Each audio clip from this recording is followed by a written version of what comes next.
Shalom, shalom. Unto your elect, the Lord's people.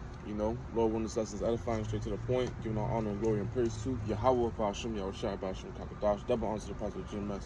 The title of this lesson is going to be pretty much 2/15/2023 prophetic updates, because there's many different updates of what's going on financially, health-wise, all type of things, but, we focus on prophecy because, as it says in the book of Revelation, chapter 19, I believe, if I'm not mistaken.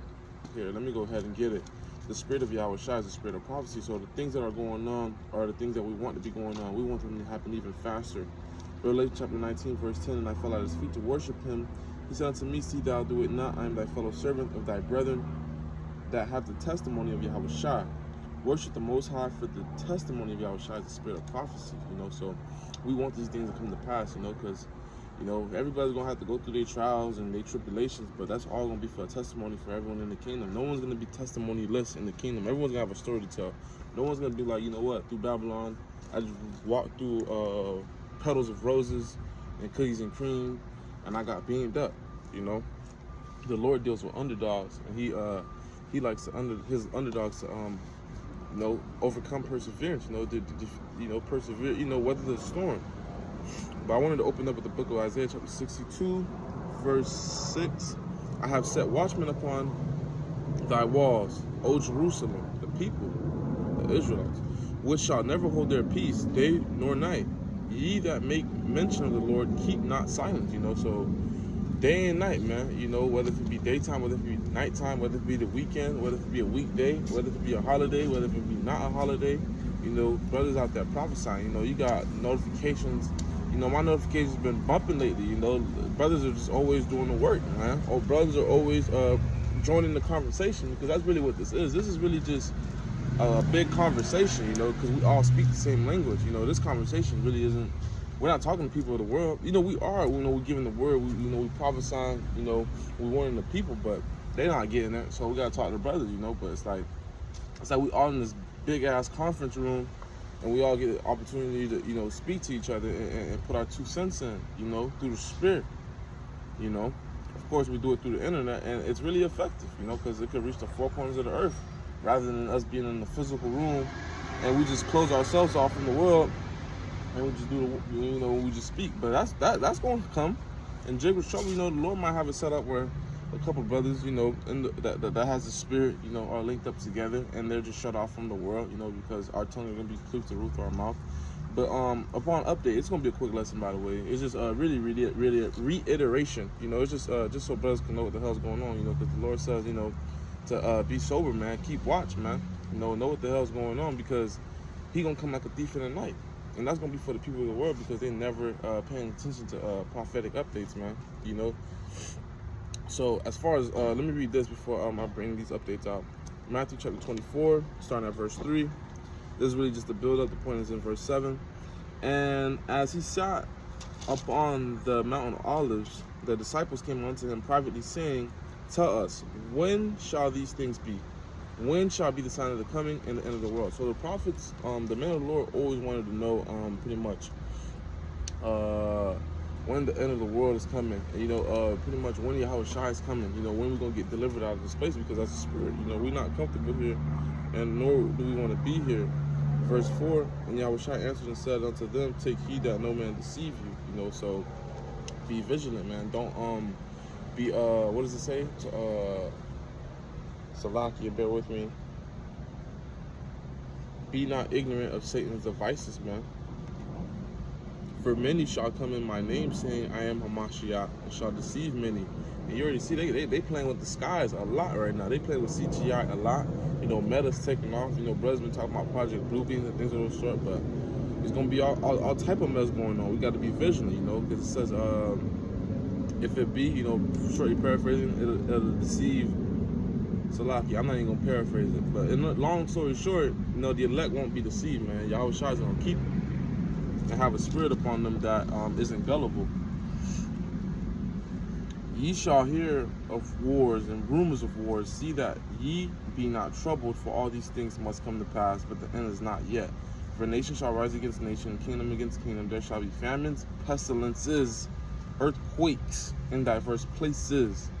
And all these are the beginning of sorrows. And if you pay attention, these last two precepts I was reading, I enunciated and very clearly stated the plural sound behind these prophetic judgments, because the Lord's going to bring many in different places at different times or the same time. It's just going to be rapid fire. All the time that people use, like right now, for example, Turkey had an earthquake, right? So we in America, we have a chance to, think upon it and be like, shit, but it's going to come a point in time where it's going to be earthquakes way worse than that, and we might not even get the news, and we might do get the news, but it's going to be so crazy here that we're not going to give a fuck, that's going to be their problem. But yeah, so as far as pestilences, you got Texas. They had a toxic train derailment, which is causing further problems down the line. That's one of three. A second one is train derailment that happened in Ohio, East Palestine. And it's crazy that it happened there because that's like one of the only Amish towns in America, and the Amish are known for being pretty much self-productive or self-proficient. They do a lot of their growing. They don't really depend on Esau. They have like their own little, Black Wall Street per se, Amish Wall Street or whatever the case may be. But yeah, that's been affected ecologically, so their ecosystem is being affected. And they had acid rain reportedly. The boiling water is having crazy impurities. So pretty much, long story short, they had a toxic accident, and just through the way of the water cycle, it pretty much polluted that area, that state, and the surrounding areas. So you have the sun, which pretty much evaporates that toxic gas or fumes, whatever the case may be, and that all goes up into their atmosphere. And then their atmosphere is holding the moisture of those toxicities. So that's being pushed down through rain, and now that's acidic rain. Now that rainwater goes into their water streams, it goes into their air streams, it goes into their rivers. So they've been having fish showing up dead, they have cattle showing up dead, and they also have birds showing up dead, and chicken. So just pretty much ecologically, they're being fucked up. And those really are pestilences when you think about it. Yeah, it might not be a pestilence like a monkeypox or a C-19, but you're being affected, through uncleanness, through toxicity, because that's really what that is. That's like sabotage, but through a different way, if that makes sense. And don't worry, there's more to come. There's already speculations being talked about H5N1, whatever that may be, but Lord will not get into that, and I can bring that out at a different time. South Carolina had a train derailment that was transporting toxic chemicals, and that's very hazardous. But, this is all within the same 7-day spans, so that go to show you that these things really can't be coincidental. Even if Esau does it on the left-hand side, he's doing it through his through whatever wickedness that he may have planned. It's really the Lord, so brothers, you can't be so complacent and simple to be giving Esau so much credit. At the end of the day, it's of the Lord's will, because the Lord ain't gonna let Esau do anything that he won't ordain or allow. As far as earthquakes, speaking like I was talking about Turkey, update death toll, those are speculations of what the numbers were. I even misquoted myself at camp, so I wanted to say Salakia. I had said it was 50,000 because I did see a report, but according to like accurate, precise reports, it's at 35 and 418 death tolls for Turkey. As far as that earthquake, that's what it left behind. And in Syria, 5,801 people died, and that was a death toll for them. And this is still in counting, because as they remove debris and things of those sort, they find more people, in different conditions, whether they may be dead or alive or, halfway in between. So in total, that's 41,000 people dead, roughly estimating, and then 120,000 people are injured from those casualties. And then 2.2 million people are displaced in Turkey. So in other words, they don't have a place of comfort. Where they used to, dwell at is no longer safe. Whether if it may have been an apartment building or a town, it's pretty much decimated. They got to move to different places where they can find comfort. Where, because, you gonna have some people that have family in America. They can just go to America, or they probably got Russian families or Turkish, Syrian families, wherever the case, the surrounding areas. But you got some people that they also have families out. They also have a lot of family, but their family might be in that area, so they all might be fucked. So who they gonna go to? They gotta lean upon strangers or the government, you know. And at that point, the government got them right where they want them, you know. Shit, the government loves when you have to depend on them, you understand? Because now they can do whatever the hell they want to do with you, which is usually their wicked devices. So that's that on earthquakes and pestilences. As far as war news perspective, brothers brought this out yesterday in our chat that you know, because usually, Salakia, when you look at a world map, you look northeast, kind. So when you're looking at a map, you usually go from eastward, and then you spin the globe to, like, you know, look at your curiosities as far as where different countries and places may be, right? But if you look at it on a Western hemisphere, you take a left spin on the globe, you will see that Russian territory is very close to United States territory, you know, Babylon's territory, which is Alaska, you know, very, very, very, very, very near each other, you know, and things of those sort could easily pretty much get things set off, man. That's why you had a balloon, you know, hovering over Alaska, man, which is causing a lot of concern in Babylon. You know, they think it's the Moabites, you know, and the Moabites are trying to take claim for it. And what the Moabites are doing, the Moabites are threatening Babylon for destroying their balloon, you know, which is really them showing, like, not only facetiousness but arrogance. That's like, you know, throwing a punch, you break your hand, and then you blaming the person that the punch landed on, you know. But so yeah, these nations are prepared for war, you know. Babylon, you know, they're just getting weaker and weaker, and they're just really just going off arrogance and pride, you know. They really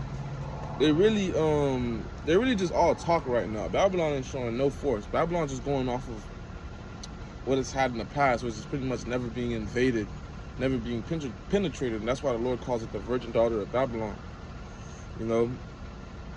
And you have to understand, even though we don't have troops, so-called American troops in different countries right now, you know, shooting the guns or the bullets, but we're still in a war. We're in a proxy war. What a proxy war is an indirect war. Pretty much having your hand, like being an instigator per se. You might not be in the fight, but you a part of it. You know, if somebody die, they gonna come to you because your ass is instigating shit. You was creating a turmoil, you know. So really, all that money that we're sending to Ukraine, we have our hand in the battle. We have our foot in the dirt against Russia, you know. It just doesn't seem as so as yet because it's a proxy war. We're just aiding Ukraine financially, militarily wise, ammunition wise, you know, all those things of that sort. You know, healthcare wise, healthcare aid. And then also we're accepting Ukrainian refugees to Babylon, and then they're helping them out. You know, they're helping them out more than they help us out. You know, we've been here for I don't know how long, you know, and we can't get shit. We getting trod down the streets, but Ukrainians get here, they getting loans, they getting free education, they getting housing, they getting taken care of, man. They taking care of their Edomite brothers, you know. UFO spotted in Alaska, Montana, and Lake Huron, which is in between Canada and Babylon. So around that Detroit area, Lake Michigan, I'd say, neighboring that. So yeah, to conclude this lesson, I want to end off with the book of Jeremiah, chapter 50, verse 19. And it reads, and I will bring, that's not what I wanted. Maybe verse 14,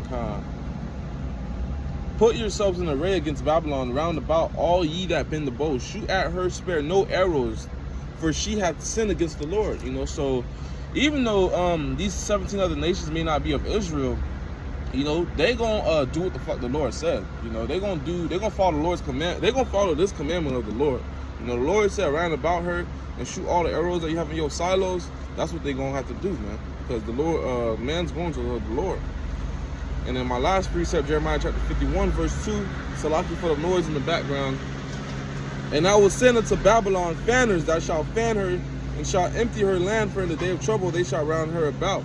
They shall round about her, you know. So it's coming that time, man, where everybody gonna hate Babylon, man. These people are gonna team up. Cause I was talking to a Jake that I know I went to school with, and he's in the military, and he was pretty much just chatting on his story about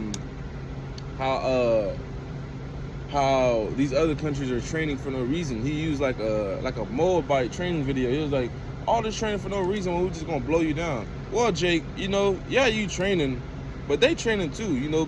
Just because you have your propaganda news in Babylon telling you that we're the big bad wolf, doesn't mean that's the clear on both sides of the story, man. You gotta understand, these other nations train too. They got high technology too. They got money too. The Lord controls them as well, you know. But he doesn't even understand that this is really prophetic. So it's not, you know, of him. It's not for him to receive right now, maybe, but maybe it is for him to just go over there and just get destroyed, you know. But we'll see. I had to get into the chatter with Jake, but I realized, you know, Jake's stubborn. He don't know what the hell going on. I had to leave it alone, but, you know, that is what it is. And that's today's prophetic update. Today, you know, 02/15/23, 2023. Lord, when this is edifying, you know, we got pestilences, earthquakes, war on the horizon, man. All the cards are on deck, man. Famine is coming. Eggs are costing more than you could ever believe, you know. Shit. Brothers gonna have to tighten up their diets, man. You know, remove eggs out of your diet if you got to, man. You know, but Lord, when that's not fine, shalom.